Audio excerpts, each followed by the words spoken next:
This week, for the lick of the week, we're going to actually do something a little bit different. We're going to be doing more about rhythm guitar parts that you can play with two guitar players in a blues shuffle, like a bump kind of feel. Yeah, and the notation's going to be there for both guitar parts. Bottom part, which is the more straightforward part, and then the top part, which will be something that, it's kind of all the little extra noodly stuff you hear on top, in older blues records. We're going to be taking licks out of a song like Shake Dancer by Little Walter. And my special guest here, Tom Harkenrider, is back, and he's going to give you some of the really cool 50s Chicago-style top guitar playing.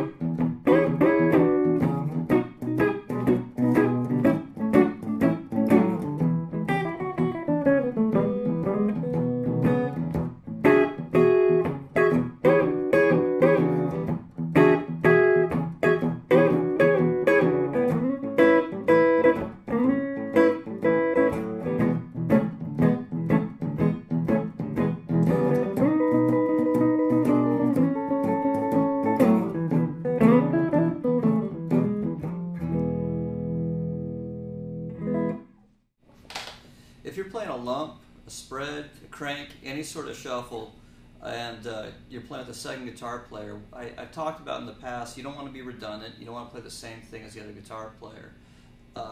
My favorite period of Chicago blues is the mid-50s, like Little Walter, Jimmy Rogers, and what was so cool about that is most of that was all two guitar stuff. Some of the stuff didn't even have bass, but what I liked was the little nuances that, say, like Robert Lockwood or Luther Tucker would put underneath Little Walter or Sonny Boy. And what I liked more than anything was it was almost like rhythm solos. And so what I did when I was playing with Mark is I was just taking some segments out of a song called Shake Dancer, Little Walter tune. Probably the most important song for learning how to back up a harmonica player. And what I was trying to do today is I want to just illustrate that very simply. If someone's playing a bottom, well, you could very easily just take an E chord and go. So it'd be one and you'd be flattening it and hitting the 6 right there. So it'd coincide with the higher register of the E. E5, E6, E6. So what the effect I get is something like me and Mark just played, was going.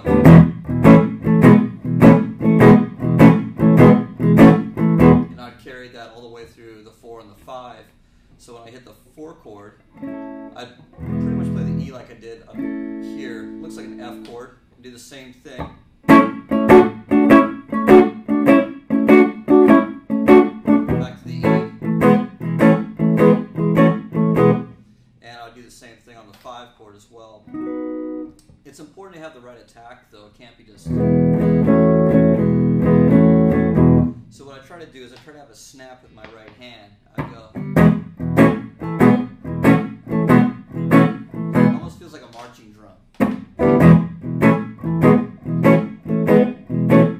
So there's a percussive element. So with two guitars working together, it sounds fuller than really what it was. And that might have been because there was no bass player. So those two guitar players, were like a big piano player.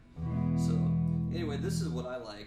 If someone was playing a box or any sort of shuffle.